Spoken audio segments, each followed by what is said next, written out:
Hello guys, welcome back to the channel. In this today's tutorial, I'm going to show you how we can apply video folder in Google Meet.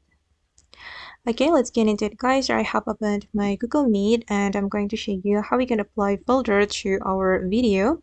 First of all, I'm going to activate my camera. I'm going to click on this video icon to activate my camera, and if we want to apply video folder, we can click on this option, video setting, and then you can select this icon, apply visual effect. Okay, and if you want to apply filter to your video, you can select filters, and then you can choose the filter that you like. For example, I'm just going to apply this one, this hat. Okay, and just wait for a moment. Now the filter is being downloaded and we just need to wait until the filter is downloaded. Okay, and this is the result.